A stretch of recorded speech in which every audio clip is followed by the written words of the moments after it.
आज मैं तुमसे कोई कहानी नहीं सुनाने आया हूँ, आज मैं तुम्हें जगाने आया हूँ, क्योंकि तुम सोए नहीं हो शरीर से, तुम सोए हो अपने सपनों से, अपने लक्ष्य से, अपनी आत्मा से। तुम सोचते हो तुम्हारा सबसे बड़ा दुश्मन गरीबी है, पढ़ाई की कमी है या किस्मत है। नहीं, तुम्हारा सबसे बड़ा दुश्मन वो है जो हर सुबह तुम्हें बिस्तर में रोके रखता है, वो है आलस। और तुम्हारा दूसरा दुश्मन वो है जो हर रात तुम्हारा वक्त खा जाता है, वो है मोबाइल का नशा।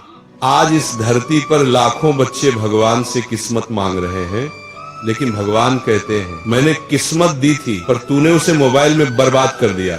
याद रखो, जो मोबाइल तुम्हारे सपनों तक पहुंचने का जरिया था, वही आज तुम्हारे सपनों का कब्रिस्तान बन चुका है। तुम्हारा एक 5 मिनट और तुम्हारी जिंदगी के 5 साल छीन लेता है। और वो आलस जो तुम्हें कहता है कल से करूंगा, वो तुम्हें उस मोड़ पर छोड़ देगा जहां कल कभी आता ही नहीं। सफलता और असफलता में फर्क बहुत छोटा है। सफल इंसान वही है जिसने अपने अंदर के आलसी राक्षस को मार दिया, असफल वही है जिसने उसे दोस्त बना लिया। आज मैं तुम्हें 3 ऐसे दिव्य सूत्र बताने वाला हूँ, 3 ऐसे ब्रह्मास्त्र जो अगर तुमने आज से अमल में लाए तो न सिर्फ तुम्हारा आलस मरेगा, बल्कि तुम्हारा मोबाइल तुम्हारा सेवक बन जाएगा, मालिक नहीं।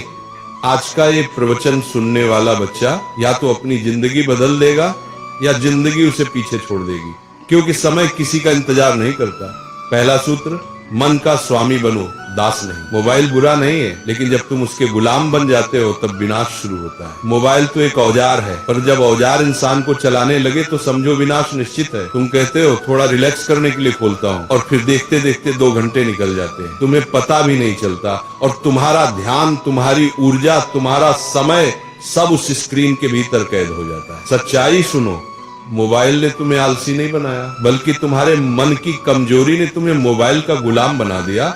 जिस दिन तुमने अपने मन से कहा बस अब मैं मोबाइल का नहीं, मोबाइल मेरा सेवक बनेगा, उस दिन से तुम्हारी आजादी शुरू होगी। दूसरा सूत्र, आलस एक मीठा जहर है। आलस एक ऐसी बीमारी है जो तुम्हारे शरीर को नहीं, तुम्हारे सपनों को खा जाती है। तुम सोचते हो थोड़ी देर में करता हूँ, और वही तुम्हारा सपना मर जाता है। जो लोग कहते हैं मेरा मन नहीं करता, उनसे मैं कहता हूँ, अरे मन नहीं करेगा तो मंजिल कैसे मिलेगी? मन तो हमेशा आराम चाहता है, लेकिन महानता हमेशा सुविधा के भीतर जन्म लेती है। जब थक जाओ याद करो अपने माता पिता के त्याग को, जिन्होंने अपने सपने कुर्बान कर दिए ताकि तुम अपने पूरे कर सको। जब मन भागे याद करो अपने सपनों की कीमत को। जब नींद सताए याद करो उस वक्त को जब कोई और पढ़ रहा होगा और तुम सो रहे होगे, और कल वही तुमसे आगे निकल जाएगा। आलस से बड़ी कोई गरीबी नहीं होती। जो अपने समय का सही उपयोग नहीं करता, उसके पास एक दिन पछतावे के सिवा कुछ नहीं बचेगा। तीसरा सूत्र, कर्म ही धर्म है।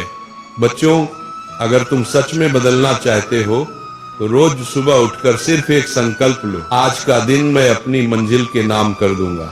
तुम्हें पता है भगवान भी उन्हीं की मदद करता है जो खुद चलने की हिम्मत रखते हैं। मोबाइल से दूरी बनाओ, थोड़ा समय किताबों के साथ बिताओ, थोड़ा वक्त अपने विचारों के साथ अकेले बैठो। जब तुम काम करते हो ना, तो आलस खुद भाग जाता है। जब तुम अपने सपनों के लिए तपते हो ना, तो मोबाइल की स्क्रीन फीकी लगने लगती है। कर्म ही वो दवा है जो आलस और नशे दोनों को खत्म कर देती है। याद रखो, मोबाइल तुम्हारा नौकर है, मालिक नहीं। आलस तुम्हारा दुश्मन है, दोस्त नहीं। अगर आज तुम उठ खड़े हुए तो कल दुनिया तुम्हारे आगे झुकेगी। जिसने अपने आलस को हराया उसने खुद भगवान को पा लिया। इसलिए बच्चों, आज उठो, अपने हाथ जोड़ो और प्रतिज्ञा करो कि अब मैं आलस और मोबाइल की लत से मुक्त होकर अपने जीवन का निर्माता बनूंगा। सूरज रोज निकलता है, लेकिन उसकी किरणें सिर्फ उसी को छूती हैं जो जागा रहता है। अब ये तय करो, क्या तुम उठने वालों में हो या सोए रहने वालों में?